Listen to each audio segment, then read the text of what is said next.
Hola, buenos días. Los saludo a todos con la paz del Señor y espero que se encuentren cada uno muy bien.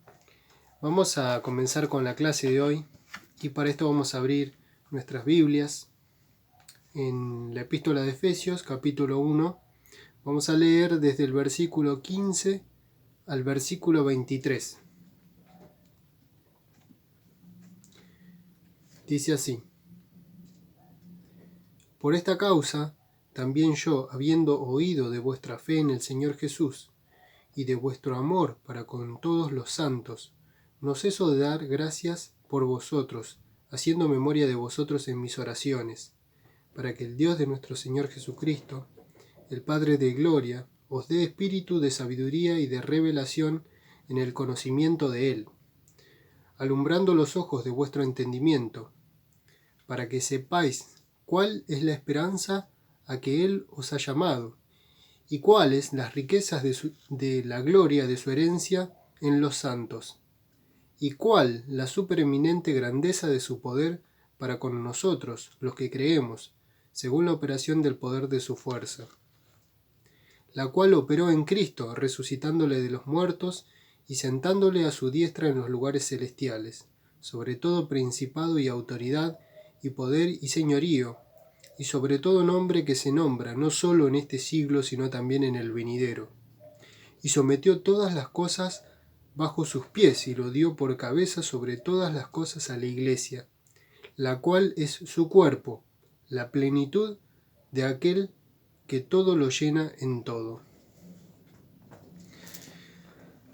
Muy bien, nos encontramos con esta última parte, esta oración maravillosa, una oración que Pablo cuenta en su carta, que es una oración por la iglesia, ¿no? Una intercesión a Dios por la iglesia.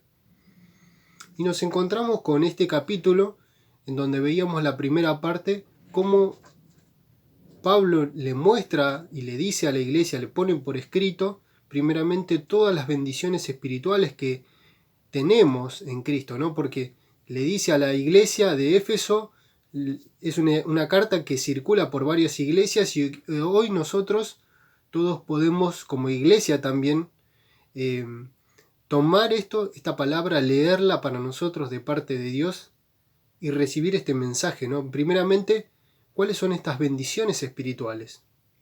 Pero ahora nos encontramos que, bueno, decíamos la clase pasada que en este capítulo 1 comienza Pablo como hablando de una manera muy abarcativa, ¿no? Y como en un sentido de totalidad, ¿no? En donde abarca a Dios en todo momento, ¿no? A lo largo de toda la historia, desde el principio o antes del principio hasta el final, ¿no? Y en el medio, antes, durante y el final.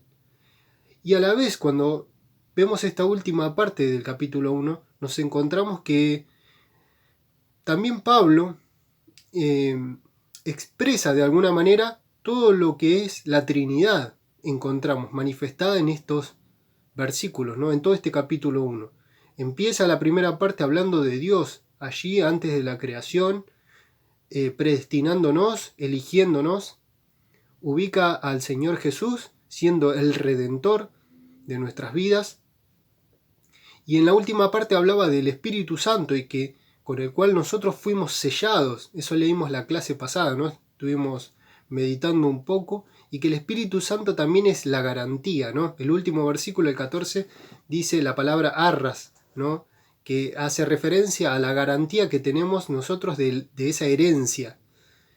Ahora, toda esta oración que encontramos en los versículos 15 hasta el final de la carta, una oración maravillosa en donde vemos expresado por parte de Pablo en un sentido muy amplio lo que es especialmente el Espíritu Santo. Si bien no tal vez directamente, sí encontramos una oración pidiendo a Dios el obrar del Espíritu Santo. Es decir, aunque sea no mencionado, indirectamente está permanentemente en todo esto que encontramos y que vamos a meditar en esta oportunidad. Es decir, la obra del Espíritu Santo en nuestras vidas, en nuestra iglesia, ¿no? Porque la carta sabemos que es una carta enviada a las iglesias. Y decimos que cuando nosotros nos metemos, ¿no?, en la carta de Efesios, si nosotros la estudiamos, vemos que allí encontramos un mensaje de parte de Dios para la iglesia y un mensaje llamando a la iglesia y desafiándonos a que seamos una iglesia madura, ¿no? Podemos decir, por ejemplo, que comienza la carta primeramente diciendo esa posición que tenemos en Cristo, las posesiones que tenemos en ese lugar, ¿no? Todo lo que, de lo que gozamos. Y por otro lado nos lleva entonces todos los primeros 3 capítulos, nos va a mostrar todo lo que somos y tenemos en Cristo, pero a la vez después, ¿no?, en la segunda parte de la carta nos va a desafiar entonces a que, ya que tenemos todo esto, debemos andar de esta manera. Y en la última parte incluso haciendo un llamado a ir a la guerra directamente. Y esto es, te adelanto el final, ¿no? Es un llamado a ir a la guerra y no está hablando de algo que es una metáfora. Está hablando de algo que es 100% real, que existe, aunque nosotros no lo veamos o aunque nosotros no percibamos esto o no seamos conscientes de esto o nosotros no le demos importancia, eso no quiere decir que no exista y que existe, que es real, y a lo que vamos a encontrar en esta palabra de Dios que nos va a desafiar a eso. Es decir, si queremos dar todos estos pasos, bueno, tenemos que estar dispuestos, ¿no?, también a eso.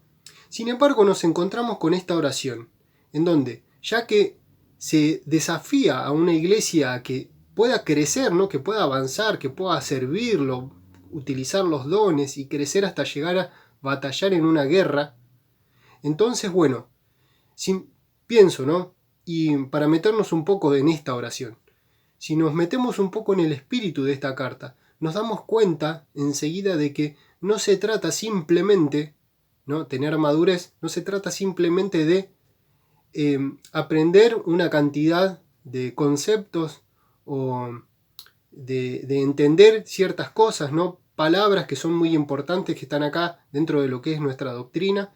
No se basa simplemente en eso, sino que se basa en que esta palabra tenga cabida en nuestras vidas y en nuestros corazones, para que entonces la palabra de Dios pueda ser transformadora en mi vida y en tu vida. Entonces está bueno pensarlo para poder meditar en este momento si estamos dispuestos a que la palabra de Dios genere esto en nuestras vidas. Si estamos dispuestos, bárbaro. Nos encontramos entonces con esta oración maravillosa, en donde Pablo pide a Dios por esta iglesia, o por la iglesia, vamos a poner a todas las iglesias en general, pide para que tengan algo de parte de Dios, muy especial. Y vamos a leerlo. Primeramente los versículos 15 y 16, dice que Pablo sabe de la fe que tienen la iglesia, esta iglesia. Decíamos la clase pasada cuando estudiábamos en Apocalipsis, ¿no?, que la iglesia de Éfeso era una iglesia con características, realmente muy buenas, características y cualidades que son admirables y que me encantaría que nosotros como iglesia pudiésemos tener. Sin embargo, y acá vuelve nuevamente a decir, ¿no?, doy gracias por la fe que tienen en el Señor, por el amor que tienen con los hermanos, pero continúa con algo, ¿no? Es decir, primeramente los felicita o da gracias, dice, doy gracias a Dios por esto, porque evidentemente son una buena iglesia que están creciendo, que avanzan, que sirven, es decir, que no se estancan, ¿no?, sino que van avanzando y creciendo, que tienen discernimiento, decíamos la clase pasada, ¿no?, porque tiene sabiduría para separar entre el que es un falso profeta, el que es un verdadero. Sin embargo, ¿qué es la petición que hace Pablo? ¿Cuál es la petición? Cuando ora, dice, pido en mis oraciones, fíjense, versículo 16, la segunda parte, haciendo memoria de vosotros en mis oraciones. ¿Para qué? ¿Pidiéndole qué?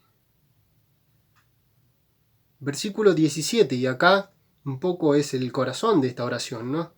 para que el Dios de nuestro Señor Jesucristo, el Padre de gloria, os dé espíritu de sabiduría y de revelación en el conocimiento de Él.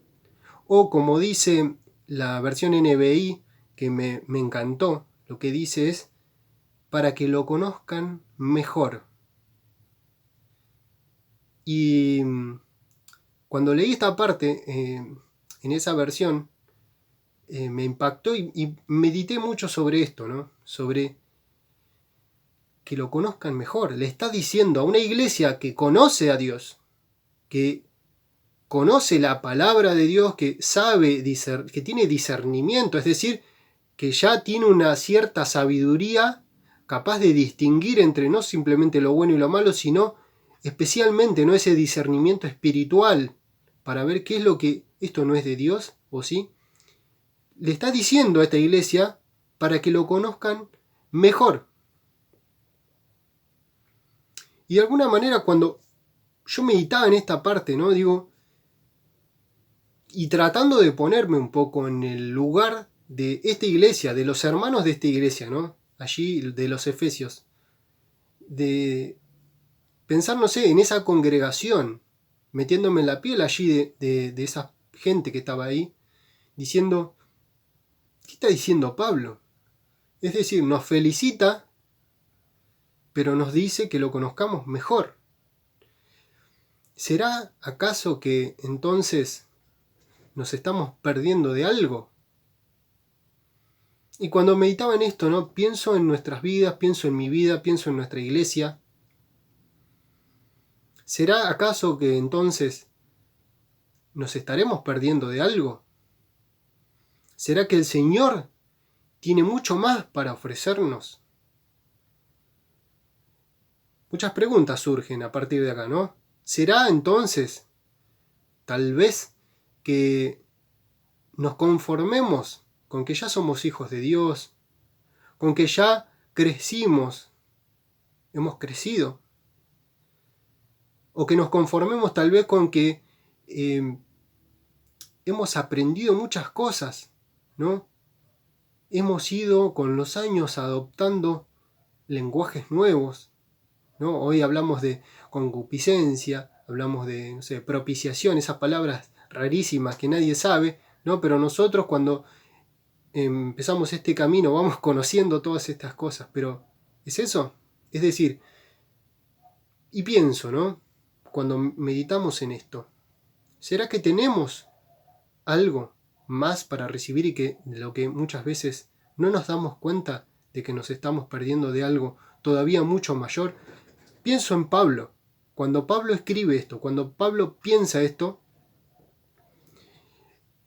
él experimentando ciertas cosas que sabía que la iglesia todavía no lo había experimentado. Es decir, sabía que la iglesia iba bien, que estaba encaminada, que había crecido un montón, que estaba sirviendo, que estaba espectacular, pero que él había visto y vivido y experimentado directamente del Señor, algo que la iglesia todavía no, y no podía aguantarse en esa situación, diciendo, ellos no se pueden perder esto. Y Pablo dice, ¿no? Y yo creo que acá lo central es esto, ¿no? La palabra conocimiento, creo que es el punto central de toda esta oración, incluso, ¿no? En donde vamos a ver que todo gira en torno a esto, ¿no? A partir de este conocimiento entonces de Dios, para conocerlo mejor, y vemos que después sigue diciendo ¿para qué? ¿No? Para que entonces sepan esto, lo otro, después lo vamos a ir viendo. Y para que entonces, una vez que sepan todo esto, puedan entonces, ¿no? Y sigue. Sin embargo, entonces les dice, ¿no? Para que lo conozcan mejor. Y vemos acá, versículo 17, ¿no? Que le dice que os dé espíritu de sabiduría y de revelación.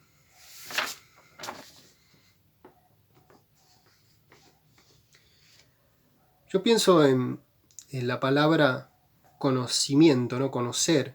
Cuando Pablo le está diciendo que lo conozcan mejor, meditaba y pensaba en la vida de Job, ¿no? Me llevó a eso, a la vida de Job. Porque Job,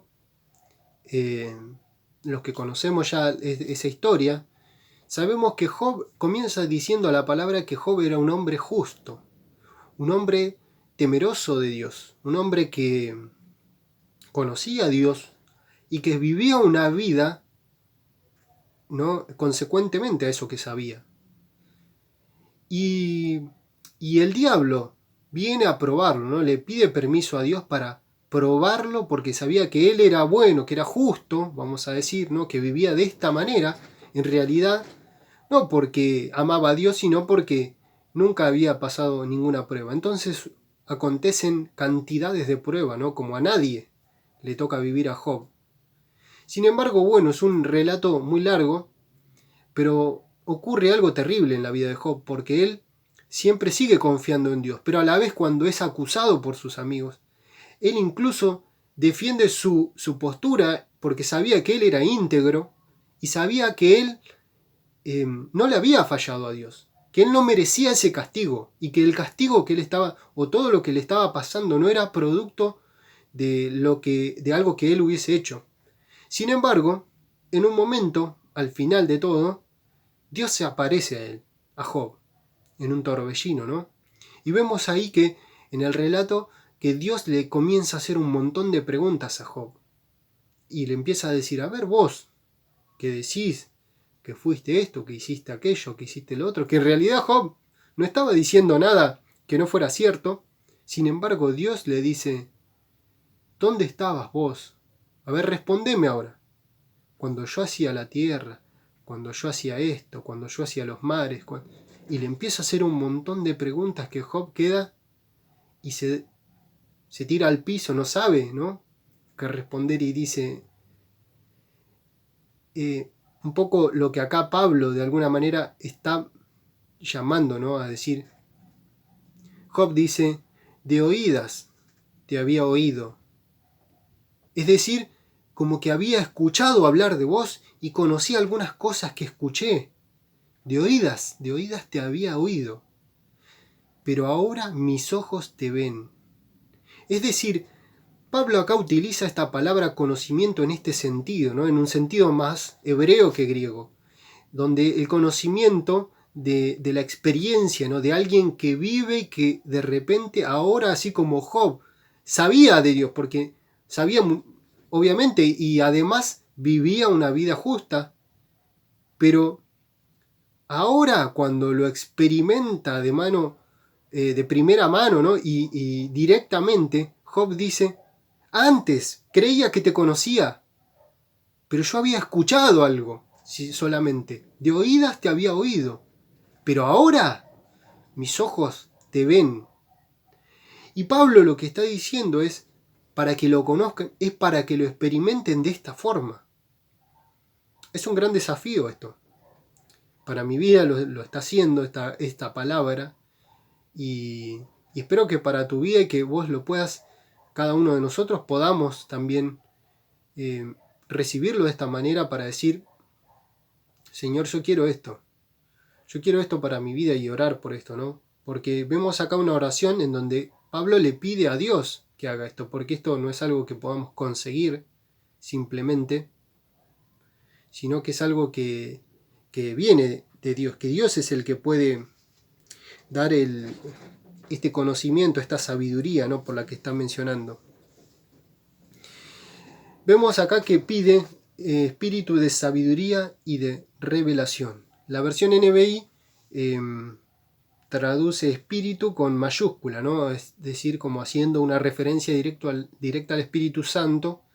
Las otras versiones traducen con minúscula, como que está hablando en un sentido más parecido a lo que traduce NTV, como si Pablo estuviese pidiendo sabiduría espiritual en ese sentido, ¿no?, como algo donde no está hablando del Espíritu Santo, porque además el Espíritu Santo no es que podemos pedir para que Dios le dé si ya en realidad Dios ya se lo había dado. Dice el versículo 13 que ya fueron sellados con el Espíritu, es decir, todos nosotros fuimos sellados y el Espíritu ya está, es inamovible y no es que otra vez, ¿no?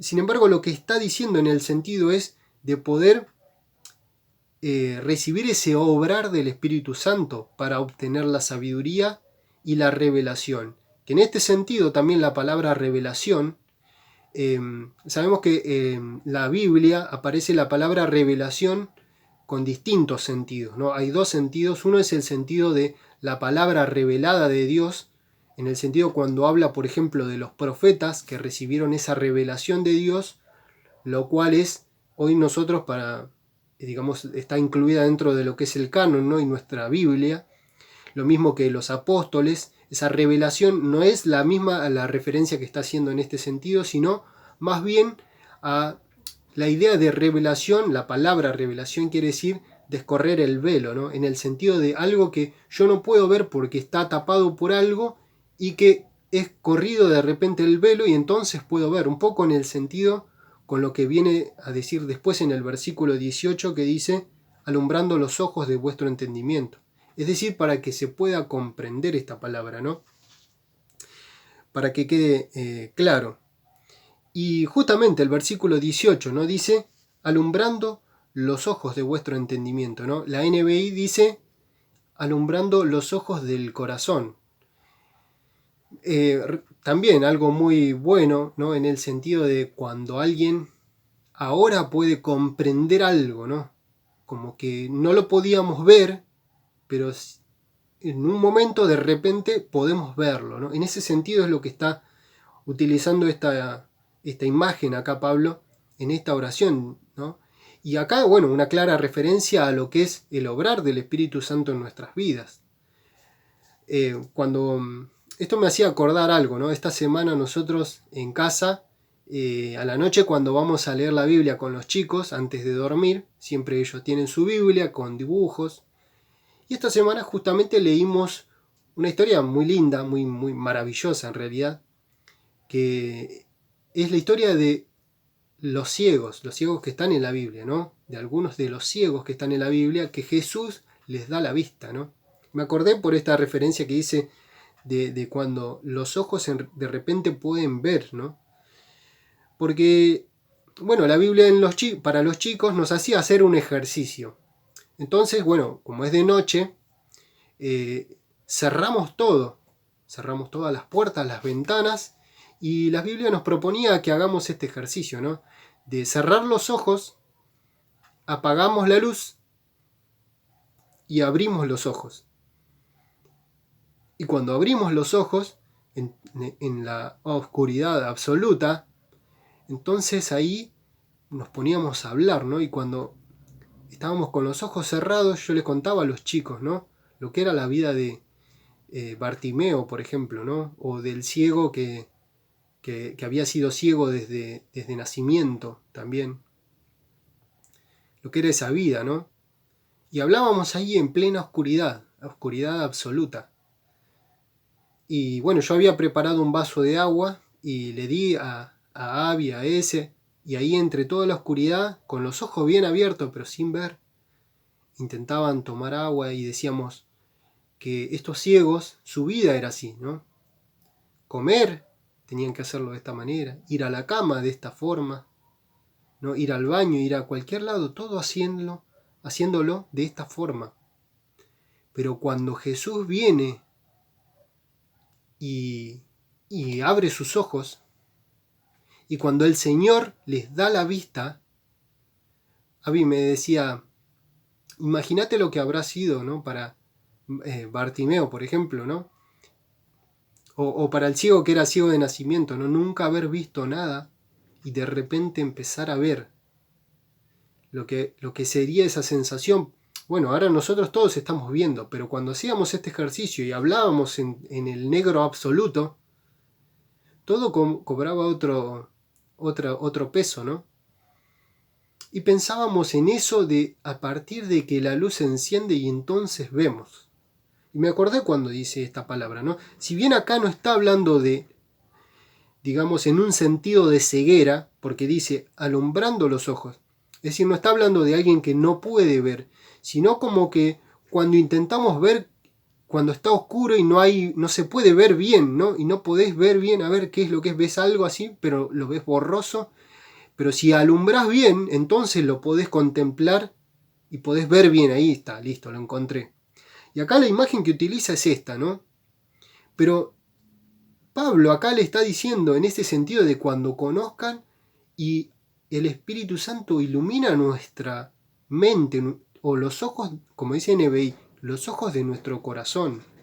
Es decir, y acá Reina Valera dice los ojos del entendimiento. Y entonces es como que comprendemos. Es maravilloso cuando esto sucede, ¿no? Es impactante. Y acá Pablo le está diciendo esto a la iglesia. Y está orando por esto. Ahora, dice espíritu de sabiduría, ¿no? Y de revelación, ¿no?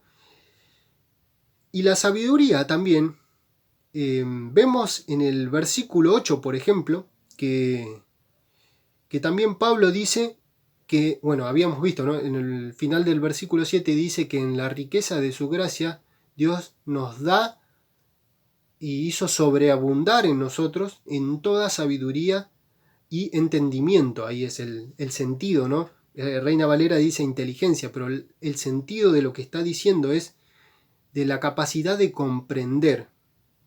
Y acá es algo que seguramente muchos de nosotros vivimos, ¿no? Cuando leemos la palabra de Dios y hay veces que hay cosas que no comprendemos, hasta que de repente el Señor nos muestra, ¿no? Y como que abre nuestros ojos, ¿no? Y el Espíritu Santo ilumina esa palabra y ahí la recibimos y decimos, wow, todo lo que acá había y yo no lo podía ver, ¿no? Muchas veces. ¿Por qué habla de entendimiento, ¿no? Porque esto no es algo que pueda tener alguien que no es un hijo de Dios. Es decir, esta sabiduría, que está hablando acá de la sabiduría espiritual, no es algo que pueda tener alguien que es inteligente, no tiene que ver con eso. Puede haber alguien muy inteligente, de hecho, conocemos seguramente gente muy inteligente que no es de Cristo, pero que no pueden entender esto. Porque acá esto es algo que es para la iglesia y que es Dios se lo da y nos da a nosotros para que nosotros podamos tenerlo y buscarlo incluso, ¿no? También ahora lo vamos a ver, este entendimiento. Pienso, por ejemplo, en Stephen Hawking, ¿no? Un genio, pero un ateo, sin embargo, alguien que no puede comprender. Es decir, no pasa por el intelecto, por la inteligencia, sino que este entendimiento y esta sabiduría viene de Dios. Podés ser alguien que no tenga la primaria, sin embargo, puede ser un gran conocedor de la palabra de Dios. O viceversa, ¿no? Es decir, acá habla de esta sabiduría. Y es muy interesante y es muy importante poder pensar en esto, porque fíjense que acá Pablo ora y le pide a Dios, porque esto no es algo que nosotros podamos conseguir. Es algo que Dios lo tiene que dar, ¿no? Esta sabiduría viene de Dios. No, generalmente al sabio se lo relaciona con el viejo, ¿no? El que tiene muchos años, ¿no? Como que el que tiene muchos años fue adquiriendo a lo largo de la vida y las experiencias sabiduría. Sin embargo, la edad no necesariamente trae sabiduría, ¿no? Es lo que se espera, pero no en todos los casos sucede así, porque la sabiduría no viene de la edad. La palabra de Dios es la que tiene. Hoy nosotros tenemos incluso la palabra de Dios. A diferencia de la iglesia primitiva todavía, que para ellos recibir una carta era una carta y pasarla y esperar, ¿no? Y tener la oportunidad. O tener la ley también, ¿no? Simplemente tenían que, bueno, en el tiempo de Jesús recurrir a la sinagoga, ¿no? Porque nadie tenía. Hoy nosotros tenemos 10, 15 Biblias en casa. ¿Cuántas Biblias podemos tener? Y es algo que lo tenemos a disposición, versiones de todo tipo. El tema es, ¿para qué, no? Porque acá está hablando de lo que produce sabiduría, es Dios. De donde viene la sabiduría es justamente de Dios. No viene necesariamente de tener años, ¿no? El Salmo 119 que habla de la palabra de Dios, a mí me encanta ese salmo, Y hay uno de los versículos que siempre desde joven, ¿no?, me gustó porque dice, el versículo 100, más que los viejos he entendido, porque he guardado tus mandamientos. Es decir, hasta incluso como que se podría ser joven y sabio si es que recibimos la palabra en realidad, si es que esa palabra Dios pone en nuestros corazones. Ahora es bien interesante esto, porque Pablo hace esta oración y Pablo obviamente se lo pide a Dios, pero a la vez lo está escribiendo y se lo está contando a la iglesia. ¿Y por qué? Pienso. ¿Por qué entonces se escribe esta oración? Si es algo que no podemos conseguir nosotros, sino que simplemente Dios nos lo tiene que dar, ¿por qué entonces se lo cuenta? Es como que incluso él, que sí había experimentado, vivido y gozado todos estos privilegios de tener esta revelación de parte de Dios, y que él sabía que la iglesia todavía no lo tenía, por eso ahora está diciendo, pido para que también se los dé, y para que puedan conocerlo bien. ¿Por qué entonces refregárselo? De alguna manera podríamos decir, ¿no? Yo creo que de alguna forma también lo importante es cómo después viene explicando todo lo que es esta sabiduría, o para qué. Y lo que está haciendo Pablo es mostrándole a la iglesia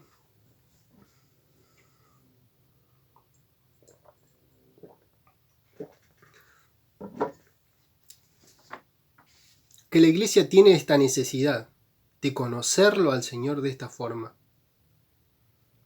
de no quedarse con lo bien que ya hicieron, de no conformarse nunca, sino que seguir avanzando porque hay cosas que todavía les falta y que pienso que a lo largo de toda nuestra vida va a ser así.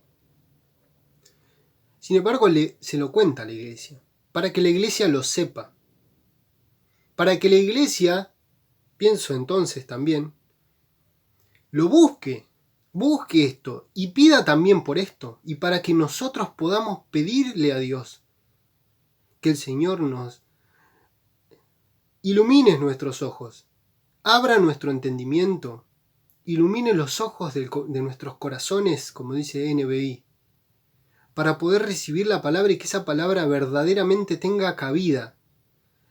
Hay una versión, la versión Dios habla hoy, que dice en esta parte, en el versículo 17, todavía mucho más duro, ¿no? Dice, para que lo conozcan verdaderamente, como si ellos no lo conocieran, prácticamente la expresión que está utilizando.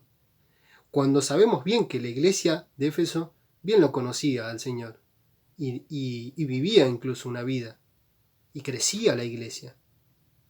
Pero les dice, para que lo conozcan verdaderamente, le estoy pidiendo a Dios, y se lo cuenta a la iglesia. El tema es entonces, ¿no? Y hoy, hablando de la sabiduría y hablando de nuestras vidas, y hablando de nuestro, digamos, saber, del hecho de saber que necesitamos este conocimiento, pienso, y sabiendo que tenemos hoy nosotros muchos más privilegios que incluso esta iglesia, porque tenemos la palabra de Dios, pero de un acceso totalmente fácil, ¿no? ¿De qué manera vamos a la palabra de Dios? ¿O de qué manera es nuestra búsqueda de todo esto?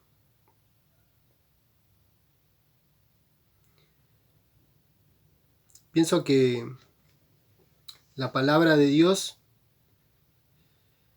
muchas veces, ¿no?, cuando nos acercamos a la palabra de Dios, hoy que vivimos en un tiempo de los apuros, de todo, donde todo es express, ¿con qué actitud nos acercamos frente a la palabra de Dios? Había notado unos pasajes. ¿De qué manera buscamos la sabiduría, ¿no? Si sabemos que la sabiduría viene de Dios y que la palabra de Dios es la única que puede transmitirnos esa palabra, y que incluso muchas veces a mí me pasó, y supongo que a todos nos habrá pasado, ¿no?, cuando decimos esto es la palabra de Dios, ¿no?, y no la entendemos. Te habrá pasado, ¿no?, leer algo y no entenderlo, y decir, Señor, necesito entender esto. Como que Y bueno, y siempre antes de leer la palabra, ¿no? Oro para que el Espíritu Santo me muestre y me abra mis ojos, ¿no? Como dice acá, ilumine los ojos de vuestro entendimiento, así como esa experiencia que vivió el ciego cuando de repente comienza a ver. O como también la palabra de Dios en el sentido de oír la palabra, ¿no? Creo que acá habla de los ojos, creo que en muchas partes de la Biblia presenta como el hecho de poder oír. Es decir, cuando Jesús hablaba, había gente que lo escuchaba y decía, pero ¿con qué autoridad que habla? Sorprendido. Y otros decían, pero está hablando en nombre de los demonios, decían. ¿Y por qué tanta diferencia? ¿Por qué uno puede percibir la palabra o recibirla o oírla y por qué otro no? Entonces eso es, bueno, por un lado, un deseo que tenemos de poder acercarnos a la palabra y que el Señor abra nuestros ojos, nuestros oídos para poder recibir. O como cuando el Señor Jesús hablaba y decía, después de enseñar algo, una frase que es muy llamativa, ¿no? El que tiene oídos, que oiga. Como que podés tener oído, podés escucharla, pero no oír. ¿Cuándo oímos entonces la palabra? ¿No? Como dice Santiago también, ¿no?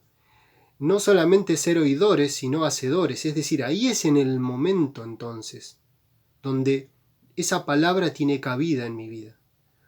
Muchas veces podemos acercarnos a la palabra de Dios y que la palabra no producir nada, porque no la oímos. No, pero cuando nosotros nos acercamos y cuando buscamos en la palabra y cuando le pedimos al Señor que nos dé esta sabiduría, ¿no? Como Santiago también dice, ¿no? El capítulo 1, versículo 5, el que tiene falta de sabiduría, pídala a Dios, el cual da a todos, sin reproche, ¿no? Y le será dada, ¿no? Pero ¿con qué actitud la busco entonces? El otro día escuchaba o leía también algo que puso Juanjo, justamente, en un estado, ¿no? Hablando de la sabiduría y de la palabra de Dios.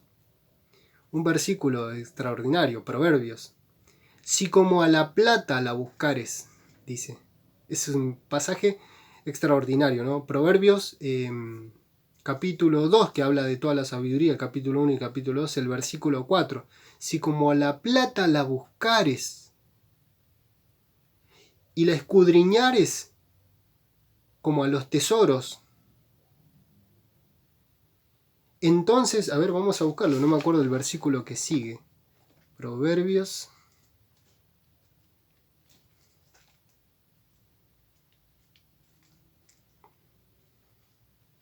Capítulo 2. Dice, versículo 4. Si como a la plata la buscares y la escudriñares como a los tesoros. Versículo 5 dice, entonces entenderás el temor de Jehová y hallarás el conocimiento de Jehová. Todos buscamos la plata. Acá la plata, en el sentido antiguo, hablaba del metal, pero claramente es lo mismo, tiene el mismo sentido que para nosotros, la plata hoy, ¿no? El metal tenía el mismo, de hecho por eso hoy se le llama la plata. Si como a la plata, y cabe para nosotros espectacularmente este versículo. Es más actual que nunca, ¿no? Si como a la plata la buscares, si lo escudriñares como a los tesoros, ¿no?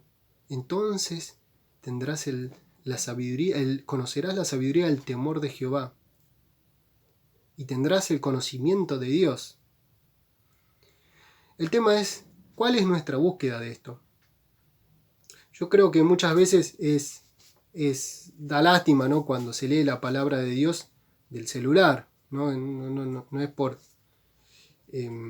decir que no se puede, pero uno cuando ve leyendo la Biblia en el celular no sabe si está leyendo la Biblia o si está en Facebook o si está haciendo las dos cosas al mismo tiempo. No, la palabra de Dios, mínimamente agarremos la Biblia. Abramos la Biblia. Si es posible, apaguemos el celular y lo ponemos en el mueble. Porque aunque lo pongamos silenciado o aunque lo pongamos en vibrador, nuestra mente sabe que en cualquier momento puede llegar un mensaje y muchas veces estamos con la mente en muchos lugares. Sin embargo, cuando lo apago, ya sé que ahí no va a llegar nada. Ya sé que este tiempo no va a venir nada, nadie me va a llamar, está apagado. Y ahí me siento frente a la palabra de Dios para buscar, para meditar. Pero ¿cuál es la actitud con la que nosotros nos acercamos muchas veces a la palabra de Dios? Uno de los pasajes que me encanta también del profeta Isaías, en el capítulo 66, el versículo 5, dice: Oíd palabras de Jehová, vosotros, los que tembláis a su palabra. Es decir, aquel que tiembla delante de la palabra de Dios, porque está sabiendo que esto es la palabra de Dios.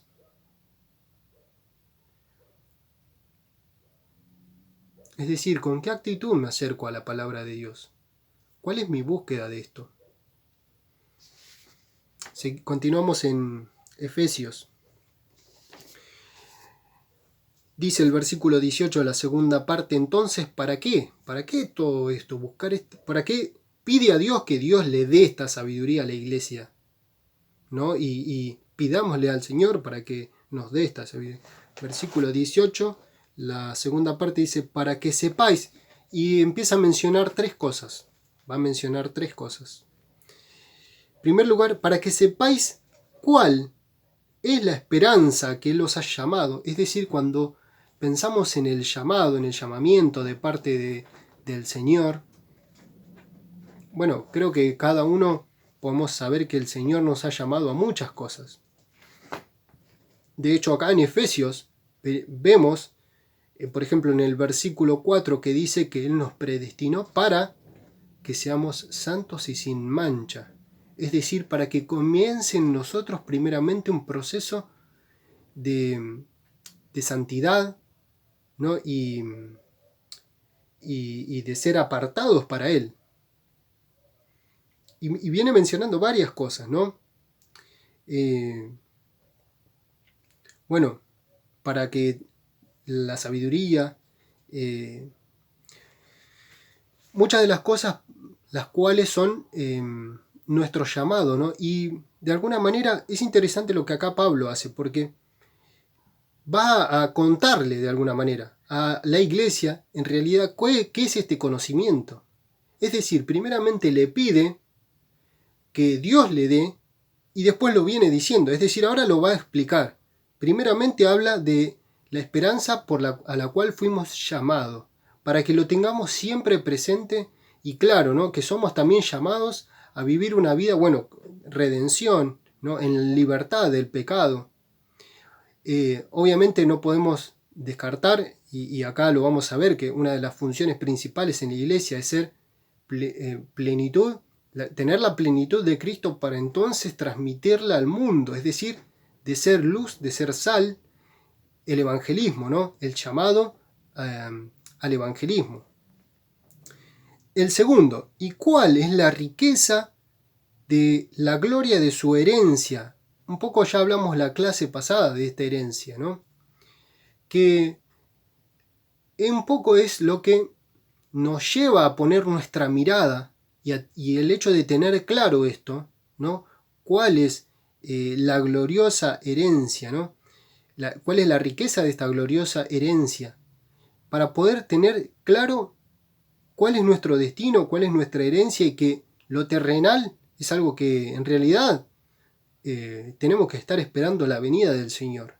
Y en tercer lugar, ¿no? Y esto va a ser el énfasis más grande en el versículo 19, un poco los dos primeros no desarrollé mucho porque ya estuvimos hablando de esto, ¿no? En las clases anteriores. El versículo 19 dice: ¿y cuál, la tercera? La supereminente grandeza de su poder. Es decir, del poder que opera, que actúa en nuestras vidas o a favor de nosotros, ese mismo poder que resucitó a Cristo de los muertos. Dice el versículo 19, la supereminente grandeza de su poder, ¿no? Otras versiones dicen supereminente la palabra incomparable, y otras versiones utilizan la palabra como incomprensible, como algo que va más allá de nuestra comprensión. Sin embargo, está diciendo Pablo para que conozcan, para que entonces sepan, ¿no? Algo que es tan grande, tan difícil de entender, que es este poder, que es ni más ni menos que la obra del Espíritu Santo en realidad. Porque si vemos Romanos capítulo 8, versículo 11, a ver, Romanos 8, 11 dice, lo leo yo: si el Espíritu de aquel que levantó de los muertos a Jesús mora en vosotros, es decir, hablando del Espíritu Santo, el que levantó de los muertos a Cristo Jesús vivificará también vuestros cuerpos mortales por el Espíritu que mora en vosotros. Es decir, hablando, y va a decir ahora, versículo 20, el mismo poder, el cual operó en Cristo resucitándolo, primeramente resucitándolo de los muertos, es decir, que nosotros podamos comprender o asimilar, y asimilar, no especialmente, ¿no? Es decir, recibir esto, de decir, ese mismo poder que resucitó a Cristo de los muertos es el que opera, el que actúa en favor de mi vida, ¿no? O en mi vida. Y que entonces nos va a llevar a vivir de una manera distinta a una vida tibia, mediocre, una vida en donde sí acepto a Cristo, pero no me comprometo demasiado, ¿no? No. Acá lo que Pablo está diciendo es para que tengan este conocimiento y esto de alguna manera te transforme y nos lleve a vivir a cada uno de nosotros de una manera que no podemos parar, no podemos frenar, así como vivía Pablo, ¿no? Él lo conocía, él lo vivía, él lo experimentaba. Y lo que está orando es para que la iglesia también pueda hacerlo.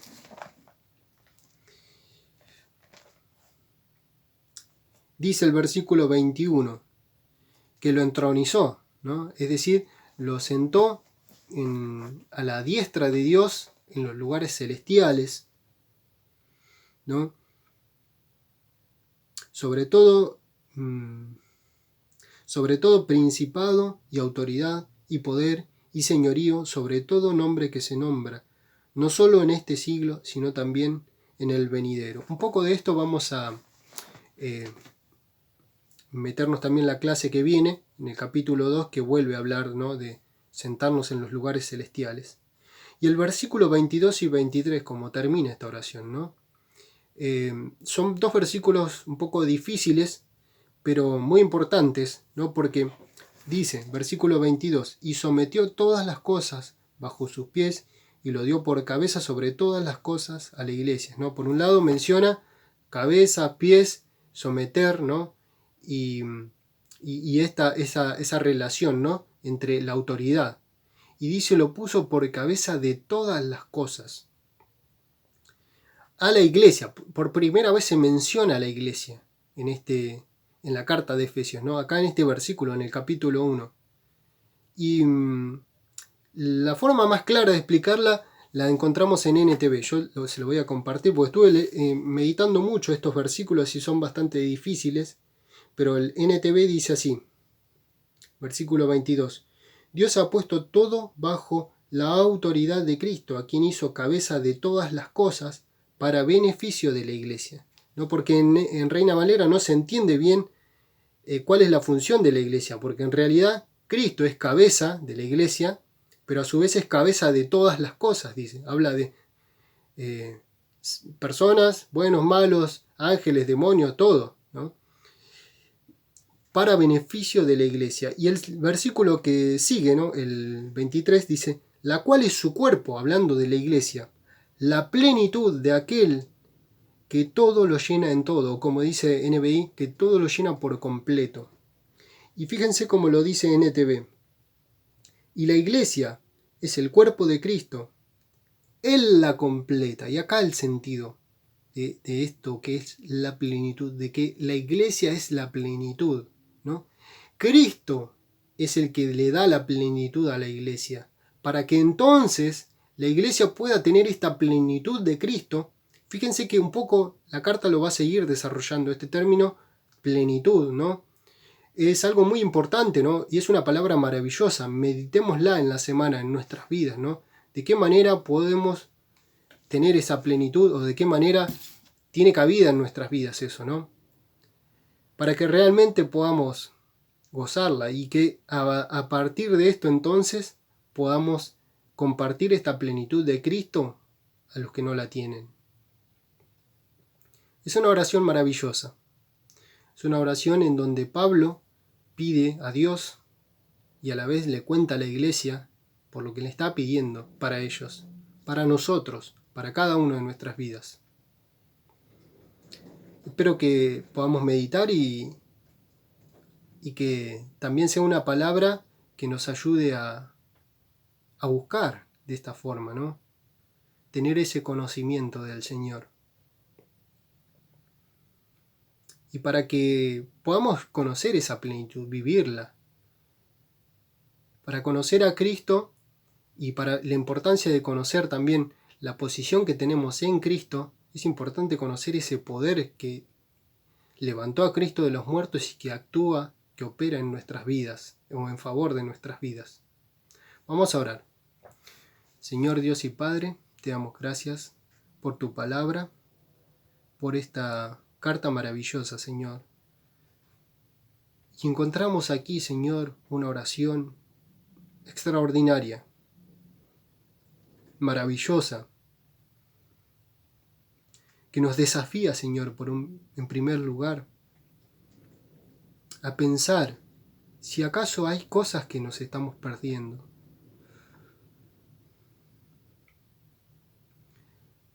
Padre, te pido en esta hora para que esta palabra tenga cabida en mi vida en primer lugar, Señor, en cada uno de nuestros corazones, Señor. Para que tú nos sigas dando, Señor, todavía mucho más de lo que tenemos, de lo que conocemos. Así como Job pudo decir, ahora sí conozco.